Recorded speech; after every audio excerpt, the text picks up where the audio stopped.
Hi friends, good morning. நிறைய பேர்த்துக்கு இந்த NHM district health society DHS வேக்கன்சியில் ஜாயின் பண்ணலாமா வேணாமாங்கிறது பெரிய டவுட்டாக இருக்குது. இங்கே ஜாயின் பண்ணால் அடுத்த சென்ட்ரல் கவர்மெண்ட் எக்ஸாம் எழுத முடியுமா, வெளிநாட்டுக்கு போக முடியுமா, இங்கே இருந்துக்கிட்டே ப்ரிப்பேர் பண்ண முடியுமா அப்படின்னு நிறைய பேர் டிஃப்ரெண்ட் டைப் ஆஃப் கொஷின்ஸ் கேட்குறாங்க. ஸோ அதுக்கான வீடியோ தான் இந்த வீடியோ. இந்த வீடியோவில் உங்களுக்கு என்ஹெச்எம் சம்மந்தமாகவோ டிஹெச்எஸ் சம்மந்தமாகவோ என்ன டவுட்ஸ் இருந்தாலும் நீங்கள் கிளியர் பண்ணிக்கோங்க. என்ன டவுட் இருந்தாலும் நம்மளோட கமெண்ட்டில் சொல்லுங்கள். ஸோ அந்த கமெண்ட்டுக்கு நான் ரிப்ளை கொடுக்குறேன். அடுத்த வீடியோ என்னென்ன டவுட் இது ரிலேட்டடாக இருக்கும் அது எல்லாத்துக்கும் நான் ஃபுல் டீட்டெயில்டாக நான் உங்களுக்கு ரிப்ளை கொடுக்க போகிறேன். ஸோ உங்களோட டவுட்டை என்ன இருக்குது அப்படிங்கிறத நம்மளோட கமெண்ட்டில் சொல்லுங்கள்.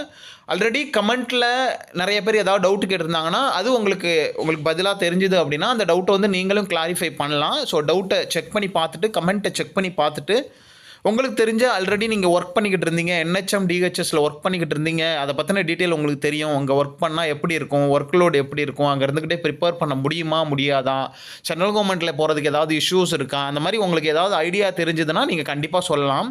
ஸோ இந்த வீடியோவில் நான் உங்களுக்கு இவங்க ஆல்ரெடி கேட்ட இதுவரையிலும் கேட்ட என்னென்ன டவுட்ஸ் இருக்கோ அது எல்லாத்துக்கும் டீட்டெயில்டாக நான் உங்களுக்கு இன்ஃபர்மேஷன் கொடுக்க போகிறேன். ஸோ இந்த வீடியோவை டீட்டெயில்டாக ஃபுல்லாக பாருங்கள், அப்போ தான் உங்களுக்கு புரியும். இந்த வீடியோ இன்ஃபர்மேட்டிவாக இருந்ததுன்னா மறக்காமல் நீங்கள் இருக்க குரூப் உங்களோட ஃப்ரெண்ட்ஸுக்கு ஷேர் பண்ணிக்கோங்க. ஸோ தட் அவங்க டிஹெச்எஸில் ஜாயின் பண்ணலாமா, டிஸ்ட்ரிக்ட் ஹெல்த் சொசைட்டி பிஹெச்சி வேக்கன்சியில் ஜாயின் பண்ணலாமா, என்ஹெச்எம்மில் ஜாயின் பண்ணலாமா வேணாமாங்கிறத டிசிஷன் எடுப்பாங்க. ஸோ தட் அடுத்த ஸ்டெப் என்ன பண்ணலாம் அப்படிங்கிறதுக்கு நீங்கள் ஹெல்ப் பண்ண மாதிரி இருக்கும். ஸோ ஒன் பை ஒன்னாக பார்த்துருவோம். இதில் ஃபஸ்ட்டு கொஷின், ப்ரோ கான்ட்ராக்ட் பேசிஸில் ஒர்க் பண்ணிக்கிட்டே சென்ட்ரல் கவர்மெண்ட்டுக்கு ட்ரை பண்ணலாமா bro, please reply me. Okay, first question. So இந்த டிஹெச்எஸில் என்ஹெச்எம்மில் ஜாயின் பண்ணீங்க அப்படின்னா சென்ட்ரல் கவர்மெண்ட்டில் போகிறதுக்கு ட்ரை பண்ணலாமா அப்படின்னு கேட்டிருக்காங்க. கண்டிப்பாக நீங்கள் ட்ரை பண்ணலாம். நல்லா ஞாபகம் வச்சுக்கோங்க.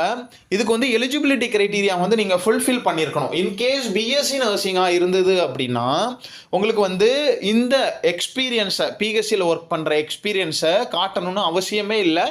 எக்ஸ்பீரியன்ஸ் இல்லாமையே நீங்கள் சென்ட்ரல் கவர்மெண்ட் எக்ஸாம் எழுதலாம் பிஎஸ்சி நர்சிங்காக இருந்தீங்கன்னா. அதே மாதிரி போஸ்ட் பிஎஸ்சி நர்சிங்காக இருந்தாலும் உங்களுக்கு எக்ஸ்பீரியன்ஸ் தேவையில்ல, நல்லா ஞாபகம் வச்சுக்கோங்க. ஆனால் நீங்கள் ஜிஎன்எம் தான் முடிச்சிருக்கீங்க, ஜஸ்ட் உங்களுக்கு ரிஜிஸ்ட்ரேஷன் தான் இருக்குது அப்படின்னு நீங்கள் நினச்சிங்க அப்படின்னா கண்டிப்பாக 2 years 50 bedded ஹாஸ்பிட்டலுக்கு மேலே உங்களுக்கு கண்டிப்பாக எக்ஸ்பீரியன்ஸ் இருந்தால் மட்டும்தான் நீங்கள் அதுவும் உங்களோட ரிஜிஸ்ட்ரேஷனுக்கு அப்புறமா எக்ஸ்பீரியன்ஸ் இருந்தால் மட்டும்தான் நீங்கள் சென்ட்ரல் கவர்மெண்ட் எக்ஸாம் எழுத முடியும். அதனால் ஜிஎன்எம்மாக இருந்தீங்கன்னா தயவுசெய்து 50 bedded ஹாஸ்பிட்டலுக்கு மேலே முடித்த உடனே ரிஜிஸ்ட்ரேஷன் பண்ண உடனே 2 years எக்ஸ்பீரியன்ஸை வாங்கிக்கிட்டு அதுக்கப்புறமா நீங்கள் எந்த போஸ்ட்டுக்கு வேணாலும் ட்ரை பண்ணுங்கள்.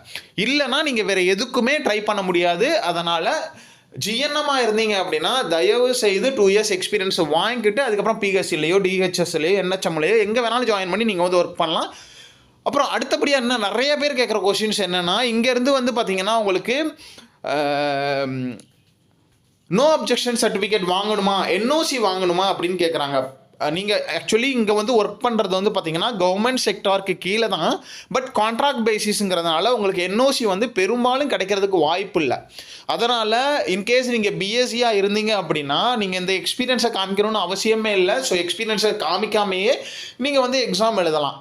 ஜிஎன்எம்மாக இருந்தாலும் அதே தான். 2 years எக்ஸ்பீரியன்ஸ் எங்கே இருக்கோ அதை காமிச்சிட்டு இதை காமிக்காமல் என்ஓசி வாங்காமல் கூட நீங்கள் அப்ளை பண்ணலாம். அது உங்களுக்கு பெரிய ப்ராப்ளம் உங்களுக்கு வராது. அதனால் என்ஓசி தேவையில்லை. என்ஓசி தேவையில்லை மீன்ஸ் என்னென்னா நீங்கள் இந்த எக்ஸ்பீரியன்ஸை காட்டினீங்கன்னா கண்டிப்பாக என்ஓசி கொடுக்கணும். எக்ஸ்பீரியன்ஸை காட்டல அப்படின்னா என்ஓசி கொடுக்க தேவையில்லை.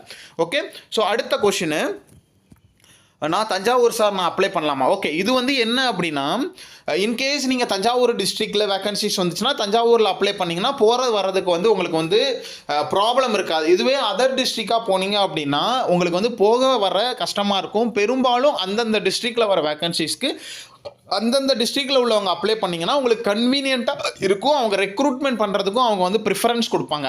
வேறு டிஸ்ட்ரிக்ட் அப்படின்னா கொஞ்சம் யோசிக்கிறதுக்கு வாய்ப்பு இருக்குது. அதனால் பெரும்பாலும் அந்தந்த டிஸ்ட்ரிக்டில் என்ன வேக்கன்சிஸ் வருதோ அந்தந்த டிஸ்ட்ரிக்ட்லேயே நீங்கள் அப்ளை பண்ணி நீங்கள் அங்கேயே ஒர்க் பண்ணுறதுக்கு பாருங்கள், அதான் கன்வீனியன்ட்டு. ஸோ இதுக்கு அடுத்தது பார்த்தீங்கன்னா ஐயோ டேட் முடிஞ்சிருச்சு, அப்புறம் இந்த வீடியோஸ் பார்க்குறேன், மிகவும் வருத்தப்படுறேன். ஓகே, ஸோ இன்னொருத்தவங்க என்ன சொல்கிறாங்க அப்படின்னா இந்த டேட்டே முடிஞ்சிருச்சு, நான் இந்த வேக்கன்சிஸ் இப்போ லேட்டாக எனக்கு தெரிய வந்திருக்கு அப்படின்ட்டு நிறையா வருத்தப்பட்டு எனக்கு இனி வேறு வழியே இல்லையா அப்படின்னு கேட்டிருக்காங்க. ஆக்சுவலி நீங்கள் வருத்தப்படுற அளவுக்கு அவ்வளோ ஒர்த்தெலாம் கிடையாது இந்த ஜாபு. ஓகே, இதை விட நல்ல நல்ல ஜாப்ல ஆப்பர்ச்சுனிட்டிஸ்லாம் இருக்குது சென்ட்ரல் கவர்மெண்ட்டில். இது 18,000 ரூபா சேலரிக்கு அதை விட வந்து பார்த்தீங்கன்னா கிட்டத்தட்ட 5-6 மடங்கு சேலரியில் உங்களுக்கு சென்ட்ரல் கவர்மெண்ட்டில் வேகன்சிஸ், இதை விட அதிகமாகவே உங்களுக்கு வேகன்சிஸ் வருது. ஸோ அதனால் உங்களுக்கு எலிஜிபிலிட்டி இருந்தது, ஏஜ் எலிஜிபிலிட்டி இருந்தது, எக்ஸ்பீரியன்ஸ் இருந்தது, நீங்கள் உங்களால் முடியும் அப்படின்னா தயவுசெய்து சென்ட்ரல் கவர்மெண்ட் எக்ஸாம் எழுதுங்க. நீங்கள் இவ்வளோ வருத்தப்படுற அளவுக்கு அதில் வந்து ஒர்த்தே கிடையாது. அதனால் இந்த வேக்கன்சிலனால நிறைய வேக்கன்சிஸ் நம்ம வந்து தொடர்ந்து போட்டுக்கிட்டே இருக்கோம். நீங்கள் உங்களுக்கு எந்த மாவட்டத்தில் வந்து வேக்கன்சிஸ் வேணுமோ அதை வந்து நீங்கள் செக் பண்ணி பார்த்துக்கலாம். நம்ம நர்சிங் அண்ட் பேராமெடிக்கல் வேக்கன்சிஸ்னு ஒரு பிளேலிஸ்ட்டே வச்சுருக்கோம். அதில் கிட்டத்தட்ட வந்து பார்த்திங்கன்னா ஒரு 200 வீடியோவுக்கு மேலே ஆல் ஓவர் இந்தியாவிலேருந்து சென்ட்ரல் கவர்மெண்ட்லையும் ஸ்டேட் கவர்மெண்ட்லையும் அந்த வேக்கன்சிஸை வந்து நம்ம அப்டேட் பண்ணி வச்சுருக்கோம். ஸோ உங்களுக்கு எந்த டிஸ்ட்ரிக்ட்டில் வேணும்னு நீங்கள் போய் நர்சிங் அண்ட் பேராமெடிக்கல் பிளேலிஸ்ட்டை வந்து செக் பண்ணி பாருங்கள். அந்த பிளேலிஸ்ட்டை இந்த வீடியோட கடைசியில் கனெக்ட் பண்ணுறேன். ஸோ அதை ஓப்பன் பண்ணி நீங்கள் பார்த்தீங்க அப்படின்னா எங்கெங்கிறதெல்லாம் வேக்கன்சிஸ் வந்திருக்கு, எலிஜிபிலிட்டி கிரைட்டீரியா என்ன, எப்பப்பெல்லாம் வேகன்சிஸ் வரும் அப்படிங்கிற ஃபுல் டீட்டெயில் உங்களுக்கு தெரிய வரும். ஸோ தட் நீங்கள் வந்து பார்த்து நீங்கள் வந்து அப்ளை பண்ணிக்கலாம். ஸோ அவ்வளோ வருத்தப்படணும்னு அவசியம் இல்லை. டோன்ட் வெரி, அடுத்தடுத்த ரெக்ரூட்மெண்ட் வருது. கான்ட்ராக்ட் பேசிஸ்க்கு இவ்வளோ வருத்தப்படணும்னு அவசியம் இல்லை. சென்ட்ரல் கவர்மெண்ட் எக்ஸாம் எழுதுங்க, அழகாக லைஃப் செட்டில் ஆகிடும். ஓகே, இதுக்கு அடுத்து சார் இல்லை டிடியும் ஒரே நாள் இன்டர்வியூவும், ஓகே, டாக்குமெண்ட் வெரிஃபிகேஷனும் இன்டர்வியூவும் ஒரே நாளாக இருக்குமா எல்லா டிஸ்ட்ரிக்ட்லையும்? ஓகே, எல்லா டிஸ்ட்ரிக்ட்லையும் ஒரே நாள் இன்டர்வியூ இருக்குமான்னு கேட்குறாங்க. கிடையவே கிடையாது. அதாவது அங்கங்கே அவங்க எவ்வளோ அப்ளிகேஷனை ரிசீவ் பண்ணுறாங்களோ, இப்போ வந்து தஞ்சாவூரில் வந்து ஒரு 10 அப்ளிகேஷன் ரிசீவ் பண்ணுறாங்கன்னா உடனே கூட இன்டர்வியூ நடக்கிறதுக்கு வாய்ப்பு இருக்குது. திருச்சியில் வந்து ஒரு 100 அப்ளிகேஷன் வாங்குறாங்க அப்படின்னா அங்கே வந்து இன்னும் ஒரு 10 நாள் கழித்து வந்து இன்டர்வியூ இருக்கிறதுக்கு வாய்ப்பு இருக்குது. அதனால் எல்லா டிஸ்ட்ரிக்ட்லையும் ஒரே மாதிரி இது வந்து ரெக்ரூட்மெண்ட் கிடையாது. ஸோ அதனால் வேறு மாதிரி உங்களுக்கு வந்து இன்டர்வியூ இருக்கும். அதனால் வேறு நாளில் தான் உங்களுக்கு இன்டர்வியூ இருக்கிறதுக்கு வாய்ப்பு இருக்குது. இதுக்கு அடுத்தது வந்து பார்த்தீங்கன்னா don't refer the contract basis. இதுதான் ரொம்ப இம்பார்ட்டன்டானது, அதனால ஞாபகம் வச்சுக்கோங்க. Don't refer the contract basis job bro. Yearly once எனக்கு நியூவாக ஜாயின் பண்ணுற மாதிரி ரினியூ பண்ணிக்கிட்டே இருக்கணும். 1 டே பிரேக் விட்டு எகைன் ஜாயின் பண்ண சொல்லுவாங்க. Please don't come and join the PSC for the staff nurse ஒர்க்கு. எனக்கு இங்கே வந்துட்டு கஷ்டப்படுறதுக்கு சேலரி பத்தாது, ஒர்க் ப்ரெஷர் இருக்கும், ஜாப் செக்யூரிட்டி இருக்காது. இதெல்லாம் ஃபேஸ் பண்ணிவிட்டு நிறைய ஸ்டாஃப் நர்சஸ் இன்னும் இந்த செட்டப்புக்குள்ளே இருக்காங்க. Please write central government exam, don't come in this type of contract job. It is my opinion regarding contract basis staff nurses in PSC setup. நல்லா ஞாபகம் வச்சுக்கோங்க. இதை நல்லா நீங்கள் வந்து ரியலைஸ் பண்ணணும். இதே மாதிரி நிறைய பேர் ஜாயின் பண்ணிவிட்டு ஜாப் செக்யூரிட்டி இல்லை, ஒர்க் ப்ரெஷர் இருக்குது, சென்ட்ரல் கவர்மெண்ட் எக்ஸாமுக்கு அப்ளை பண்ண முடியல, எக்ஸாமுக்கு ப்ரிப்பேர் பண்ண முடியல, சேலரி ஒழுங்காக வர்றதில்லை, அந்த மாதிரி நிறைய நெகட்டிவ்ஸ் இருக்கிறதுக்கு வாய்ப்புகள் இருக்குது. ஸோ அதனால் ஜாயின் பண்ணுறதுக்கு முன்னாடி ஒரு திருப்பு இந்த கமெண்ட்டை ரியலைஸ் பண்ணிவிட்டு அதுக்கப்புறமா ஜாயின் பண்ணுங்கள். இல்லை எனக்கு வேறு வழியே இல்லை, நான் அங்கே தான் இருந்தாகணும் அப்படின்னு நினைக்கிறவங்களுக்கு இந்த ஜாப் ஓகே. அதனால் ஜாயின் பண்ணுமா வேணாமாங்கிறது உங்களோட கையில் தான் இருக்குது. இதை தாண்டி நீங்கள் வந்து இந்த பிஎஸ்சிஸில் நீங்கள் ஒர்க் பண்ணிக்கிட்டு இருந்தீங்க, கான்ட்ராக்ட் பேசிஸில் ஒர்க் பண்ணிக்கிட்டு இருந்தீங்க அப்படின்னா இதில் வேறு என்ன பாசிட்டிவ் நெகட்டிவ் இருக்குன்னு தயவுசெய்து நம்மளோட கமெண்ட்டில் சொல்லுங்கள். ஸோ கமெண்ட்டில் வேறு ஏதாவது டவுட் கேட்டாங்கன்னா நீங்கள் அவங்களுக்கு ரிப்ளையும் பண்ணலாம், ஒர்க் பண்ணிக்கிட்டு இருக்கவங்க. இது சம்மந்தமாக வேறு ஏதாவது டவுட் இருந்தாலும் நம்மளோட கமெண்ட்டில் சொல்லலாம். Wish you all the best. வேறு ஏதாவது டவுட் இருந்தாலும் கமெண்ட்டில் சொல்லுங்கள். இந்த வீடியோ யூஸ்ஃபுல்லாக இருந்தால் மறக்காமல் லைக் பண்ணிட்டு உங்கள் ஃப்ரெண்ட்ஸ் ஷேர் பண்ணிக்கோங்க. வேறு ஏதாவது டவுட் இருக்கான்னு பார்ப்போம். ப்ரோ இதுக்குள்ளே போயிட்டா சென்ட்ரல் கவர்மெண்ட்டுக்கு போக முடியாதா ப்ளீஸ் சொல்லுங்கள். சென்ட்ரல் கவர்மெண்ட்டுக்கு கண்டிப்பாக போக முடியும், அப்படிலாம் கிடையாது. ஆனால் உங்களுக்கு ப்ரிப்பேர் பண்ணுறதுக்கு அதில் வந்து டைம் கிடைக்குதான்னு நீங்கள் வந்து ஒரு தடவை செக் பண்ணி பார்த்துக்கோங்க. அங்கே போயிட்டு ஃபுல் ஒர்க் லோடு இருக்குது, அங்கே போய் ஒர்க் பண்ணிவிட்டு வந்து வீட்டில் படிக்கவே முடியல, வந்தோடனே ரெஸ்ட் எடுக்கிறதுக்கு தான் தோணுது.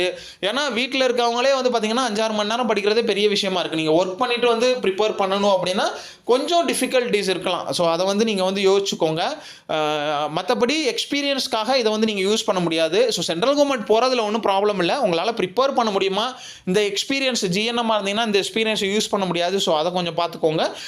ஏஜ் எலிஜிபிலிட்டி உங்களுக்கு முடிஞ்சிருச்சு அப்படின்னா அதுக்கப்புறம் வந்து நீங்கள் சென்ட்ரல் கவர்மெண்ட்டுக்கு ப்ரிப்பேர் பண்ண முடியாது. அந்த எலிஜிபிலிட்டிலாம் உங்களுக்கு கரெக்டாக இருந்ததுன்னா நீங்கள் சென்ட்ரல் கவர்மெண்ட்டுக்கு எப்போ வேணாலும் ப்ரிப்பேர் பண்ணலாம். ஸோ அதை மட்டும் பார்த்துக்கோங்க. எலிஜிபிலிட்டி என்ன உங்களுக்கு வந்து ஏஜ் எலிஜிபிலிட்டி வந்து பார்த்தீங்கன்னா யூஆராக இருந்தீங்கன்னா 30 இயர்ஸ், ஓபிசியாக இருந்தீங்கன்னா 33 இயர்ஸ், எஸ்சி எஸ்டியாக இருந்தால் 35 இயர்ஸ். இதுக்குள்ளே நீங்கள் வந்து கண்டிப்பாக இருக்கணும். உங்களுக்கு வந்து எஜுகேஷனல் குவாலிஃபிகேஷன் வந்து பார்த்தீங்கன்னா ஜிஎன்எம்மாகவும் இருக்கலாம், போஸ்ட் பிஎஸ்சியாகவும் இருக்கலாம், பிஎஸ்சியாகவும் இருக்கலாம். எக்ஸ்பீரியன்ஸ் வந்து ஜிஎன்எம்க்கு 2 இயர்ஸ் எக்ஸ்பீரியன்ஸ் வேணும், பிஎஸ்சிக்கு எக்ஸ்பீரியன்ஸ் தேவையில்லை. இவ்வளோ தான். ஸோ வேறு வந்து குவாலிஃபிகேஷனே கிடையாது. ஸோ இந்த குவாலிஃபிகேஷன் உங்கள்கிட்ட தான் நீங்கள் எப்போ வேணாலும் எக்ஸாம்